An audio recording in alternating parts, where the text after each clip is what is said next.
Hey guys, this is Riya Soni and welcome to DevOps Pro। आज हम most requested topic को cover करने वाले हैं, that is RBAC, role based access control in Kubernetes. आज की वीडियो में हम role, cluster role, role binding and cluster role binding को समझेंगे और प्रैक्टिकली उन्हें क्रिएट करके देखेंगे। तो वीडियो को एंड तक देखना है ताकि आप इस कॉन्सेप्ट को अच्छे से समझ सकें और कोई भी डाउट आपके मन में बाकी ना रह जाए। तो चलिए पढ़ना स्टार्ट करते हैं और मास्टर करते हैं इस टॉपिक को। तो अब तक हम क्यूबरनेटीज़ में बहुत सारे कॉन्सेप्ट को समझ चुके हैं और उनको क्रिएट करके देख चुके हैं, जैसे कि pods, deployments, replica set, config map, services etcetera. तो क्या आपने कभी ध्यान दिया है कि जब भी हम kubectl क्रिएट कमांड से कोई भी ऑब्जेक्ट क्रिएट करने की रिक्वेस्ट करते हैं तो क्यूबरनेटीज़ में वो रिक्वेस्ट कैसे प्रोसेस होती है, कैसे वो ऑब्जेक्ट क्लस्टर में जाके क्रिएट होता है। तो जब भी हम क्यूबरनेटीज़ को एक्सेस करते हैं, या तो हम kubectl क्रिएट कमांड के थ्रू करते हैं उसे एक्सेस, या फिर हम API के थ्रू करते हैं। हमारी रिक्वेस्ट सबसे पहले API सर्वर के पास जाती है और API सर्वर उस रिक्वेस्ट को अलग अलग स्टेप्स के अंदर प्रोसेस करता है। सबसे पहले API सर्वर ये चेक करता है कि ये रिक्वेस्ट किस यूज़र से आई है और क्या वो यूज़र एक वैलिड यूज़र है या नहीं। इस स्टेप को कहते हैं ऑथेंटिकेशन। अब यहाँ यूज़र्स दो टाइप के हो सकते हैं, एक नॉर्मल यूज़र और सेकंड हो सकता है सर्विस अकाउंट्स। नॉर्मल यूज़र्स में आ सकते हैं एडमिनिस्ट्रेटर एंड डेवलपर्स, और सर्विस अकाउंट्स में आते हैं बॉट्स या फिर वो सारी एप्लीकेशन जो क्यूबरनेटीज़ क्लस्टर को एक्सेस करती है टू रिट्रीव डेटा, जैसे कि कोई भी आपकी मॉनिटरिंग एप्लीकेशन हो सकती है। तो ये दो टाइप के यूज़र से रिक्वेस्ट आ सकती है, नॉर्मल यूज़र और सर्विस अकाउंट्स। जैसे हम किसी भी सर्वर या अपने लैपटॉप को एक्सेस करने के लिए सबसे पहले लॉगिन करते हैं और अपना यूज़र आईडी और पासवर्ड उसे प्रोवाइड करते हैं, सेम यहाँ भी क्लस्टर को एक्सेस करने के लिए हमारे पास में बहुत सारे तरीके हो सकते हैं। सबसे पहला होता है स्टैटिक पासवर्ड फाइल, जहाँ एक फ़ाइल में आप सारे यूज़र्स के आईडी और पासवर्ड लिख के क्यूबरनेटीज़ को दे देते हो, और यूज़र जब भी रिक्वेस्ट करता है तो अपना यूज़र आईडी एंड पासवर्ड उसे पास करता है और वो उसमें लॉगिन हो जाता है। सेकंड होता है स्टैटिक टोकन फाइल।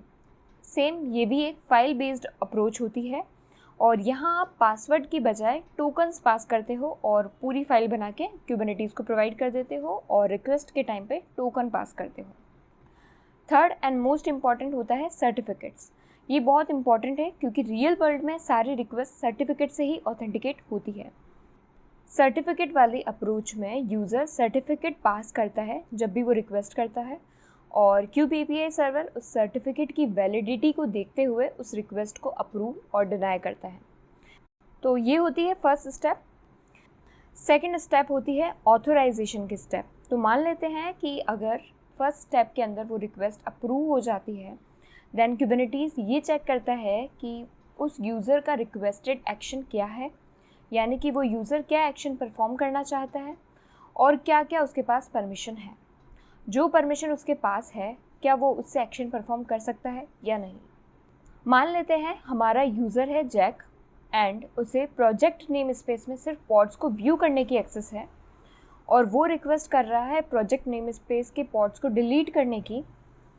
तो ऐसे केस में API सर्वर उस रिक्वेस्ट को डिनाई कर देगा। अब बात ये आती है कि किसी भी यूज़र को परमिशन असाइन कैसे करते हैं। सो ऑथराइजेशन के डिफरेंट मोड्स होते हैं। फर्स्ट होता है एट्रीब्यूट बेस्ड एक्सेस कंट्रोल, जहाँ पर आप एक पॉलिसी ऑब्जेक्ट क्रिएट करते हो और एक सिंगल यूज़र को वो पॉलिसी असाइन कर देते हो। सेकंड होता है RBAC, that is rule based access control.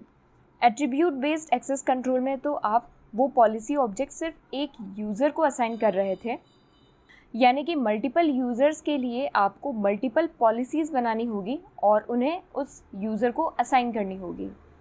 RBAC में ऐसा नहीं होता है।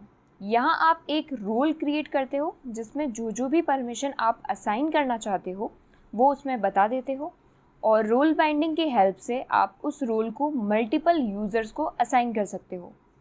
ये वहाँ काम आ सकता है जहाँ आपके पास में मल्टीपल डेवलपर्स होते हैं और उनको आप same set of permission assign करना चाहते हो। तो उस केस में आप अलग अलग पॉलिसीज़ बनाने के बजाय एक रोल क्रिएट करके उसे उन डेवलपर्स को असाइन कर सकते हो। तो ये था सेकंड मोड। इसके अलावा दो और मोड होते हैं, नोड ऑथराइजेशन मोड और वेबहुक ऑथराइजेशन मोड, ये दोनों भी होते हैं। इनको हम कभी किसी सेपरेट वीडियो में अच्छे से समझेंगे। तो API सर्वर ऑथेंटिकेशन के बाद में ऑथराइजेशन चेक करता है एंड देन वो एक्शन क्लस्टर में परफॉर्म होता है। इस तरह से हमारी रिक्वेस्ट प्रोसेस होती है। अब डिटेल में बात करते हैं रोल बेस्ड एक्सेस कंट्रोल की। रोल बेस्ड एक्सेस कंट्रोल में आपके पास में 4 ऑब्जेक्ट्स होते हैं। फर्स्ट होता है role, second cluster role, third होता है रोल बाइंडिंग एंड फोर्थ होता है क्लस्टर रोल बाइंडिंग। सबसे पहले बात करते हैं रोल की। जैसा कि अभी हमने डिस्कस कर ही लिया था कि role sets of permission assign करने का एक तरीका है, यानी कि यूज़र क्या क्या एक्शन ले सकता है। रोल एक नेम स्पेस्ड ऑब्जेक्ट होता है। इसका मतलब है कि रोल से आप एक पर्टिकुलर नेम स्पेस में यूज़र क्या क्या एक्शन ले सकता है वो डिफ़ाइन करते हो। जो भी नेम स्पेस्ड ऑब्जेक्ट होते हैं उनकी आप एक्सेस रोल क्रिएट करके दे सकते हो, जैसे कि pods, deployments, services, PV, config map, secrets etcetera.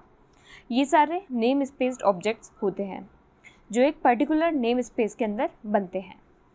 Role की YAML फाइल अगर हम देखें तो API वर्जन rbac.authorization.kubernetes.io/v1 होता है।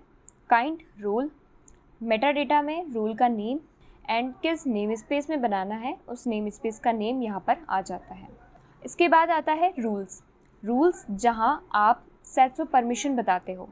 ये एक अरे होता है जिसमें API ग्रुप आ जाता है। रिसोर्सेज में आप वो सारे रिसोर्सेज ऑब्जेक्ट बताते हो जिन पर आप एक्सेस देना चाहते हो।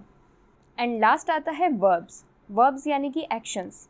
इसमें आप वो सारे एक्शंस बताते हो जो यूज़र उस रिसोर्स ऑब्जेक्ट पर कर सकता है, जैसे कि get, watch, list, create, delete etcetera. Second आता है क्लस्टर रोल भी सेम रोल जैसे ही परमिशन डिफाइन करने के लिए होता है on cluster wide objects. Cluster wide object जैसे कि nodes, PV, name space etcetera, इन पर आप कोई भी परमिशन देना चाहते हो तो आप क्लस्टर रोल क्रिएट करोगे। क्लस्टर रोल से आप नेम स्पेस रिसोर्सेज पर भी परमिशन दे सकते हो। फॉर एग्जांपल, रोल में तो अभी हमने बताया कि यूज़र सिर्फ डिफ़ॉल्ट नेम स्पेस के पॉड्स को गेट, वॉच एंड लिस्ट कर सकता है। वैसे ही अगर आप कुछ ऐसा चाहते हो कि यूज़र सारे नेम स्पेस के पॉड्स को गेट, वॉच एंड लिस्ट कर सके तो उसके लिए आप क्लस्टर रोल क्रिएट कर सकते हो। तो उस यूज़र को सारे नेम स्पेस के पॉड्स की गेट, वॉच और लिस्ट की परमिशन मिल जाएगी। तो ये होता है क्लस्टर रोल। अब देखते हैं इसकी YAML फाइल। क्लस्टर रोल में भी API वर्जन rbac.authorization.kubernetes.io/v1 होता है। काइंड में क्लस्टर रोल आ जाता है। मेटाडेटा में आप नेम मेंशन करते हो। उसके बाद आता है रूल्स, जिसमें सेम आप API group, resources and verbs define करते हो। ये होती है क्लस्टर रोल की YAML फाइल। कोई भी डाउट हो तो आप चिंता बिल्कुल भी ना करें, हम एक एक चीज़ को प्रैक्टिकली क्रिएट करके देखेंगे। अब बात करते हैं रोल बाइंडिंग की। रोल बाइंडिंग एक सिंगल यूज़र को या सेट ऑफ यूज़र को रोल से बाइंड करने का एक तरीका है, यानी कि जो भी परमिशन रोल में हमने डिफ़ाइन की थी वो सारी यूज़र को असाइन करने के लिए हम रोल बाइंडिंग ऑब्जेक्ट को क्रिएट करते हैं। रोल बाइंडिंग भी नेम स्पेस्ड ऑब्जेक्ट है, यानी कि यूज़र की परमिशन का जो स्कोप है वो एक डिफाइंड नेम स्पेस तक ही रहेगा। अब बात करते हैं रोल बाइंडिंग की YAML फाइल की। API वर्जन वही सेम रहेगा। काइंड में रोल बाइंडिंग आ जाएगा। मेटाडेटा में रोल बाइंडिंग का नेम और उसका नेम स्पेस आ जाएगा। उसके बाद आता है सब्जेक्ट्स में आप बताते हो उस यूज़र की यूज़र ID। ये एक अरे होता है तो आप यहाँ पर मल्टीपल यूज़र्स डिफाइन कर सकते हो।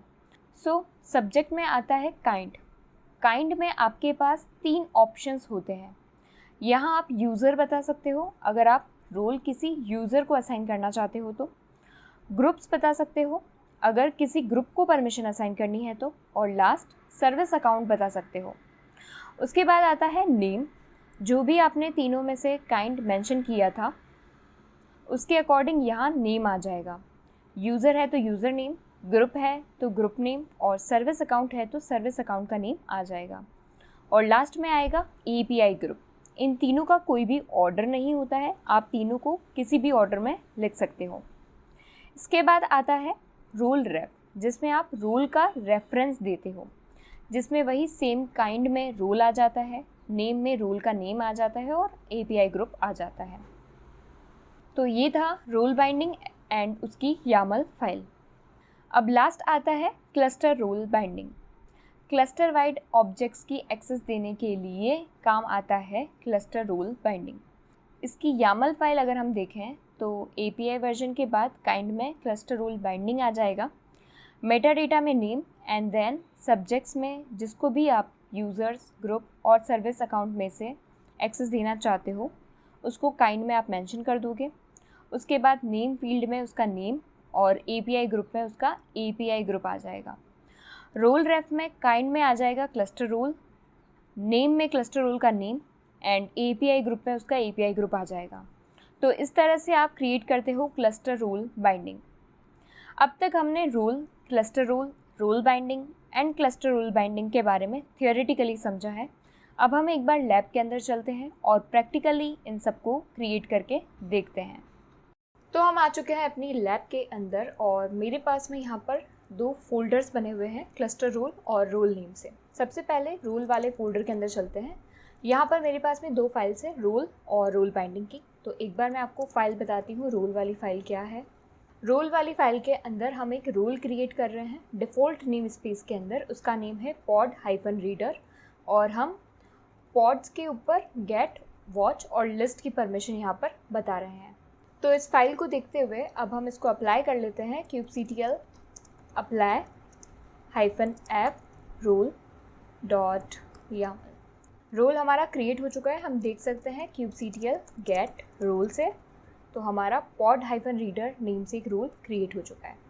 दूसरी फाइल की तरफ चलते हैं, वो है रोल बाइंडिंग की। तो रोल बाइंडिंग की फ़ाइल एक बार हम देख लेते हैं कि उसके अंदर हम क्या कर रहे हैं। उसके अंदर हम एक रोल बाइंडिंग ऑब्जेक्ट क्रिएट कर रहे हैं जो read-pods जिसका नेम है डिफ़ॉल्ट नेम स्पेस के अंदर ही बनेगा वो, और उसके अंदर हम जैक नाम के यूज़र को pod-reader जो अभी हमने रोल क्रिएट किया था उसको असाइन कर रहे हैं। ठीक है, इसका मतलब ये है कि जैक यूज़र को डिफ़ॉल्ट नेम स्पेस के अंदर पॉड पर गेट, वॉच और लिस्ट की परमिशन मिल जाएगी। ठीक है, तो हम ये रोल बाइंडिंग जो है वो क्रिएट कर लेते हैं। kubectl apply -f role binding वाली फ़ाइल को अप्लाई कर लेंगे और हमारा रोल बाइंडिंग भी क्रिएट हो चुका है। हम देख सकते हैं kubectl get रोल बाइंडिंग। तो हमारा read-pods नाम से एक रोल बाइंडिंग क्रिएट हो चुका है। ठीक है, अब बात ये आती है कि हमें कैसे पता चलेगा कि जो हमारा जैक यूज़र है उसको पॉड के ऊपर गेट, वॉच और लिस्ट की परमिशन असाइन हुई है या नहीं। तो परमिशंस जो असाइन हुई है उसको चेक करने के लिए हमारे पास में यहाँ एक कमांड होती है kubectl auth can-i। हमने उसको गेट, वॉच और लिस्ट की परमिशन दी थी, तो हम यहाँ पर बता सकते हैं हमारी वर्ब। तो हमें यहाँ पे बताना होगा कोई भी वर्ब, जैसे हम यहाँ पे बता देते हैं गेट, और किस पे बता रहे हैं हम, पॉड पर, और -as जैक। -as लगाने से क्या हुआ कि हम जैक यूज़र की परमिशन को चेक करना चाहते हैं। जैसे ही हम इस कमांड को चलाएंगे तो हमें यहाँ पर यस या नो के अंदर आंसर मिलेगा। तो अभी हमने चेक किया कि पॉड पर जैक यूज़र गेट कर सकता है या नहीं। तो हमने 3 परमिशन असाइन की थी, गेट, वॉच और लिस्ट। तो सेम एक बार हम देख लेते हैं कि क्या वॉच और लिस्ट की परमिशन भी उसे मिली है। तो वॉच की परमिशन भी है उसके पास में और लिस्ट भी देख लेते हैं। तो लिस्ट की परमिशन भी हमें यहाँ पर मिल चुकी है। और एक बात आपने यहाँ पे ध्यान दी होगी कि हमने यहाँ पर कोई भी नेम स्पेस नहीं बताया है, यानी कि ये डिफ़ॉल्ट नेम स्पेस के अंदर ही चेक कर रहा है कि जैक को गेट, वॉच और लिस्ट की परमिशन है या नहीं, क्योंकि हमने डिफ़ॉल्ट के अंदर ही उसको परमिशन असाइन करी थी। अब एक बार ये तो वो परमिशन हुई कि जो हमने रोल के अंदर बताई थी। तो हम एक बार अब ये चेक करते हैं कि क्या जैक यूज़र क्रिएट कर सकता है क्या पॉड को। तो उसके लिए आपको क्या करना है, उस कमांड में लिस्ट की जगह पर क्रिएट लिख देना है। तो यहाँ से हमें पता चलता है कि नहीं, जैक यूज़र क्रिएट नहीं कर सकता है। और अगर सेम आप देखोगे कि क्या वो डिलीट कर सकता है किसी भी पॉड को डिफ़ॉल्ट नेम स्पेस के अंदर, तो वो डिलीट भी नहीं कर सकता है। तो इससे हमें ये पता चलता है कि हमारा रोल और रोल बाइंडिंग सही से वर्क कर रहा है। जैक यूज़र को गेट, वॉच और लिस्ट की परमिशन असाइन हो चुकी है। तो ये था रोल और रोल बाइंडिंग के ऊपर। अब हमारे सेकंड वाले फोल्डर के अंदर चलते हैं जो कि है क्लस्टर रोल। यहाँ पर भी हमारे पास में 3 फाइल्स है, cluster rule dot YAML, rule binding की और क्लस्टर रूल बाइंडिंग की। तो सबसे पहले मैं आपको क्लस्टर रूल की फाइल को खोल के बता देती हूँ। यहाँ पे हम एक क्लस्टर रूल ऑब्जेक्ट क्रिएट कर रहे हैं जिसका नेम है सीक्रेट हाइफन रीडर, और वो सीक्रेट रिसोर्स के लिए बना हुआ है जिस पे आप गेट, वॉच और लिस्ट कर सकते हो। तो ये है हमारी क्लस्टर रूल की फाइल। अब एक बार इसको अप्लाई कर लेते हैं, kubectl apply -f cluster rule dot YAML. हमारा क्लस्टर रोल क्रिएट हो चुका है। अब हम रोल बाइंडिंग की फाइल को देखते हैं। हम यहाँ पर क्या कर रहे हैं, जो क्लस्टर रोल अभी हमने क्रिएट किया था सीक्रेट हाइफन रीडर, उसका रेफरेंस हम रोल बाइंडिंग के अंदर देंगे ताकि हम इस सीक्रेट को किसी नेम स्पेस से बाइंड कर सके, उसका स्कोप सिर्फ नेम स्पेस तक रख सकें। तो हम यहाँ पर क्या कर रहे हैं, रोल बाइंडिंग की फाइल के अंदर हम एक रीड हाइफन सीक्रेट्स नाम से एक रोल बाइंडिंग क्रिएट कर रहे हैं डेवलपमेंट नेम स्पेस के अंदर, और देव नाम के एक यूज़र को जो क्लस्टर रोल अभी हमने क्रिएट किया था सीक्रेट हाइफन रीडर, उसको असाइन कर रहे हैं। तो अब होगा क्या, हालांकि हमने एक क्लस्टर रोल बनाया था बट जो देव यूज़र है उसकी परमिशन सिर्फ डेवलपमेंट नेम स्पेस तक ही रहेगी, यानी कि वो डेवलपमेंट नेम स्पेस के अंदर ही सीक्रेट को गेट, वॉच और लिस्ट कर सकेगा। ठीक है, तो अब एक बार इसको अप्लाई कर लेते हैं। तो हमारा रोल बाइंडिंग भी क्रिएट हो चुका है। अब हम देखते हैं कि हमारे देव यूज़र को डेवलपमेंट नेम स्पेस के अंदर सीक्रेट्स को गेट, वॉच और लिस्ट की परमिशन असाइन हुई है या नहीं। तो उसके लिए हम कमांड रन करेंगे kubectl auth can -i get secret -s देव, और नेम स्पेस हमारा डेवलपमेंट था तो वो नेम स्पेस हम यहाँ पर बता देंगे। तो यहाँ पर हमारा आउटपुट यस आया है, यानी कि जो हमारा देव यूज़र है वो डेवलपमेंट नेम स्पेस के अंदर सीक्रेट को गेट कर सकता है। और सेम अगर आप वॉच और लिस्ट देखोगे तो भी उसे परमिशन मिल चुकी है। अगर आप किसी और नेम स्पेस के अंदर इसको चेक करोगे, यानी कि अगर हम यहाँ पर cube hyphen system name space provide कर दे, तो हमारे देव यूज़र को क्यूब सिस्टम नेम स्पेस के अंदर सीक्रेट को गेट करने की परमिशन नहीं है। यानी कि हमारा ये क्लस्टर रूल और रोल बाइंडिंग सही से वर्क कर रहा है। हमारे देव यूज़र को डेवलपमेंट नेम स्पेस के अंदर ही सीक्रेट को देखने की परमिशन मिली है। तो इस तरह से हमने क्लस्टर रोल क्रिएट किया और रोल बाइंडिंग में उसको रेफरेंस करके सिर्फ उसका स्कोप डेवलपमेंट नेम स्पेस तक ही रखा। तो ये था हमारा सेकंड यूज़ केस। हमने यहाँ पर एक और फाइल बनाई हुई है क्लस्टर रोल बाइंडिंग से। अब उसको ओपन करके देखते हैं। इसके अंदर हम क्या कर रहे हैं, इसके अंदर हम एक क्लस्टर रोल बाइंडिंग का ऑब्जेक्ट क्रिएट कर रहे हैं जिसका name read hyphen secrets hyphen global है, जिसके अंदर हम रिया नेम के यूज़र को क्लस्टर रोल से बाइंड कर रहे हैं, जो भी हमने बनाया था अभी सीक्रेट हाइफन रीडर, जिसके अंदर हम सीक्रेट को गेट, वॉच और लिस्ट कर सकते हैं।